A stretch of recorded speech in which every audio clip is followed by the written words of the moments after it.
गानी चाहिए। जय श्री राम। मेरे साथ है तान्या मित्तल। तान्या, जय श्री राम। जय श्री राम। जर्नी की मैं बात करूं तो आपको क्या लगता है कि जहां से शुरू हुई जो अंत हुआ है वैसा ही सोचा था आपने?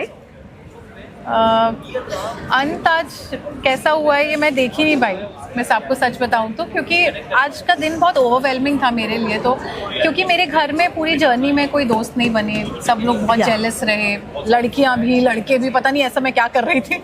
तो मेरे लिए तो आज़ादी का दिन था, तो मेरा पूरा फोकस इस बात पे था कि मैं कब यहाँ से आज़ाद होंगी। तो I actually didn't look at things that way. और मैं पूरे सीज़न ऐसी ही रही हूँ मैम, कि मेरे मन में कभी नहीं रहा कौन जीत रहा है कौन हार रहा है। मेरे लिए यहाँ तक आना, इन लोगों के साथ रहना, ये बहुत बड़ी जीत थी। क्योंकि मेरा नेचर बहुत अलग है, मैं बहुत पारिवारिक लड़की हूँ। मैं I don't abuse, I don't shout, I don't fight. तो उसी दायरे में रहकर बाकी इतने ओवरवेलमिंग एनवायरनमेंट में रहना, उसमें मेरे लिए पहला दिन भी जीत था और आज का दिन भी जीत है।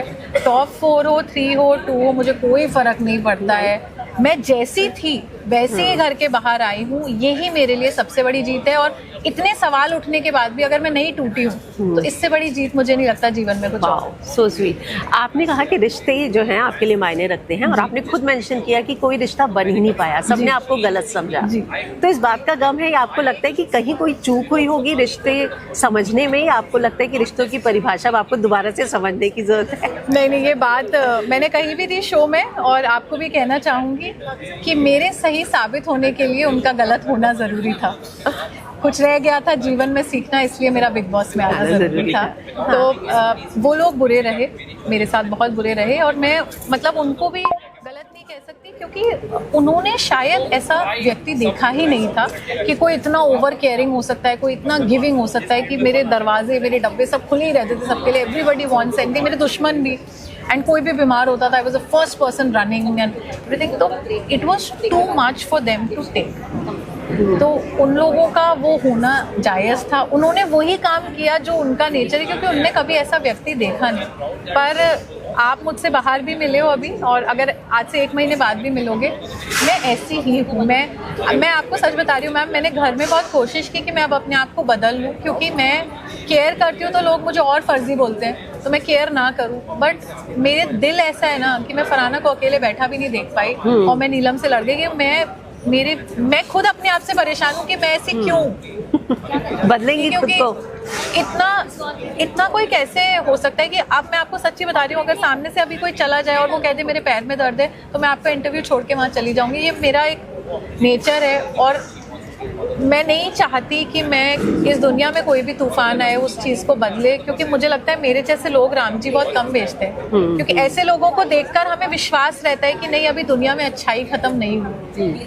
आप पे ना बहुत सारे सवाल उठे, आपको फेक कहा गया। तो अब बाहर जाने के बाद आपको घर के और सारे वीडियोस डालेंगी बताने के लिए कि मैं फेक नहीं थी, मेरी फैक्ट्रीज ये हैं, मेरे घर ये हैं। लोगों ने कहा 2500 से 5000 स्क्वायर फीट हो गई, 5000 से 10,000 हो गई। तो आप बाहर जाएंगी तो उसकी वीडियोस डालेंगी, क्या कहना चाहेंगी? मैम देखिए, आप फेक समझ के हंसते रहिए, हम सच समझ के जीते रहेंगे, वो वाली बात है।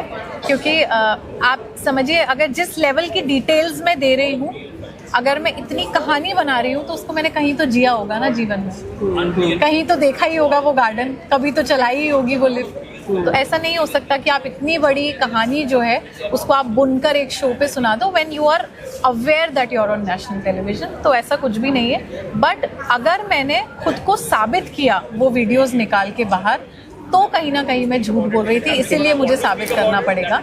ये मेरी इस साल कुंभ की भी एक कंट्रोवर्सी हुई थी, तब भी मैंने यही चूज़ किया था। जब लोगों ने मुझे फेक बोला कि इसने लोगों की मदद नहीं की, आई देन ऑल्सो चूज कि नहीं, मैं कोई इंटरव्यू नहीं दूंगी, कुछ नहीं करूँगी। टुडे ऑल्सो आई चूज़ कि मैं नहीं चाहती कि मैं अपने आप को किसी को साबित करूँ। आप फेक समझिए, हंसिए, मेरा क्या चाहता है, मैं तो और खुश हूँ कि मुझे राम जी ने इतना दिया है कि लोगों को बच ही नहीं रहा है। बट मैम, मैं आपको सच्ची शब्दों में नहीं बता सकती कि मुझे क्या दिया है भगवान ने। इतना अच्छा परिवार दिया है कि मुझे एहसास ही नहीं हुआ था कि ये छोटी छोटी चीज़ें लोगों के लिए इतनी बड़ी है। ये लिफ्ट किचन में हम 10 साल पहले से देख रहे हैं, हमें नहीं पता था ये इतनी बड़ी चीज़ होती है। तो लोगों के लिए बड़ी होगी वो, मेरे लिए तो ये मेरी ज़िंदगी है और मैंने उसको कभी भी दिखाना चूज़ नहीं किया। आपने घर के अंदर अपनी शादी की भी जिक्र किया है जी। तो अब बाहर आने के बाद वो आपके दिमाग में होगा कि अब शादी जल्दी करनी है, कैसा लड़का चाहिए? मैम मेरा शुरू से शादी में बहुत इंटरेस्ट रहा है और मैं इस बारे में झूठ नहीं बोलूँगी क्योंकि मैं बहुत पारिवारिक टाइप की लड़की हूँ। तो मुझे बहुत लगता है कि मेरा हस्बैंड हो, मेरे बच्चे हो, मेरा घर हो। एंड क्योंकि मैम क्या होता है, ऑनेस्टली आपको बता रही हूँ दिल से, क्योंकि आप बिल्कुल फैमिली जैसे ही लग रहे हो, कि मेरे साथ एक प्रॉब्लम रही बचपन से कि लड़कियां मुझसे जेलस हो जाती हैं और लड़कों की मेल ईगो हर्ट होती है, क्योंकि लड़कों के हिसाब से वो इंटेलिजेंट होते हैं, लड़कियों की वॉइस नहीं होती। तो मेरी बहुत वॉइस है, मैं बहुत स्मार्ट हूँ और मैं लाइफस्टाइल भी बिल्कुल लड़कों वाला जीती हूँ, बॉडीगार्ड ये वो, they don't expect a girl to have all of that. फिर लड़कियों के साथ ये रहा कि मेरी लाइफस्टाइल, मेरा रहने का तरीका बहुत आउटशाइन करता है, बोलते तो ना लड़के सपोर्ट करते ना लड़कियां। तो ये आज नहीं हुआ है मेरे साथ, बचपन से ही होता है। तो जब आप ऐसे में रहते हो ना तो फिर आप एक पॉइंट के बाद ड्रेन होने लगते हो। तो अभी मेरा एक पॉइंट ये था कि मैं चाहती थी कि चलो एटलीस्ट अगर से मेरी किसी से शादी हो जाएगी तो फिर मेरा हस्बैंड थोड़ा जेलस होगा और मैं बच्चों को ट्रेन कर दूंगी कि तुम आगे सुबह मेरी तारीफ करना। बाकी तो मुझे पता है कि बाहर सब पति बॉस बोलेगा, हाँ प्यार से, love you boss. My brother, my dad also calls me boss. My family, ma'am मैं आपको बोल रही हूँ ना कि इस शो ने मुझे एहसास दिलाया कि मेरे परिवार में ने मुझे कितना बिगाड़ा है। Today the Bigg Boss finale हमारे गार्डन में प्रोजेक्टर लगाए, they've set up this theme, they've set up my pictures and the entire house is watching. मतलब मेरे को तो पता भी नहीं था कि ये सब इतना प्यार किसी को मिला नहीं है, इसलिए ये लोग मेरे प्यार को फर्जी समझ रहे हैं। अब बाहर आ गई हैं तो क्या प्लानिंग है? दुबई जा रही हैं बकलावा खाने, आगरा के ताजमहल के सामने कॉफी पीने वाली है, क्या है विश लिस्ट? अब इटली में पिज्जा खाएंगे। अब करना है अपना गेम। अभी तो ये तब छोटी छोटी चीजें थी।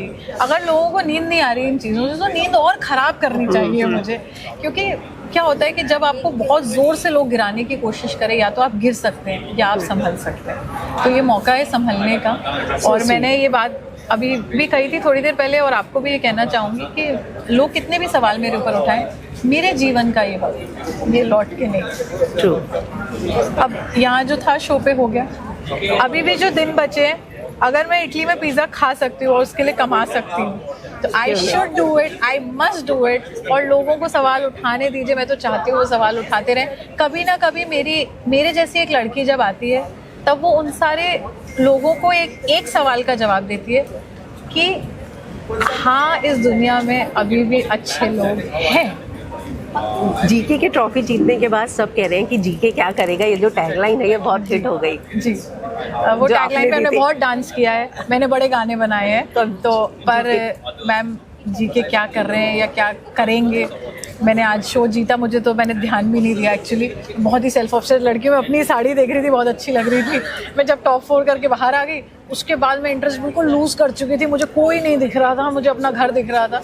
तो मैंने एक्चुअल में देखा नहीं कि वो ट्रॉफी जीत गए। तो अब जीत गए तो अच्छी बात है, कुछ कर ले तो अच्छा है। वैसे वहाँ तो कुछ कर नहीं, हम बाहर कर ले तो कर ले। आखिर में अमाल के साथ म्यूजिक वीडियो करना चाहेंगी, और अमाल के साथ जो आपका नाम जोड़ा गया जी, म्यूजिक वीडियो में जो उनकी जर्नी वीडियो थी उसमें भी अमाल ने बोला कि पूरा जो एंगल रोमांटिसाइज किया गया वो उन्हें पसंद नहीं आया।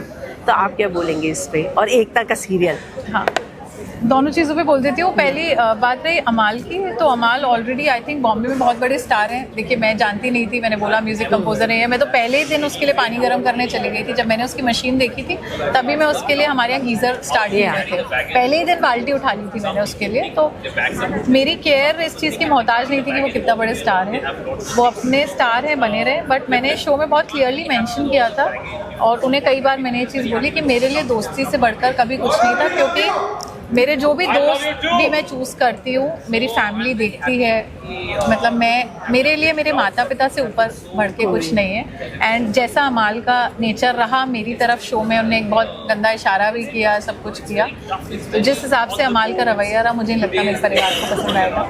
एंड मैं अपने परिवार से बिना पूछे किसी से दोस्ती भी नहीं करती, तो म्यूज़िक वीडियो तो बहुत दूर की बात है। जितना कर सकती थी मैंने अपनी तरफ से सब अच्छा किया, अब मेरा काम हो गया अपने घर वापस। And Ekta ma'am is a dream, very honestly. मैं बहुत शुरू से, क्योंकि वो भी बहुत ज़्यादा एस्ट्रोलॉजी फॉलो करती हैं, इंडियन कल्चर को प्रमोट करती हैं, Indian saris, jewellery, the kind of serials she makes, she is been an inspiration, and specially for a fact कि Ekta ma'am is a daughter who is taking care of her parents. वो मुझे बहुत inspire करता है। So I want to become like her. Now I don't know what she's going to offer. We've not spoken about it at length. तो हम बैठेंगे, बात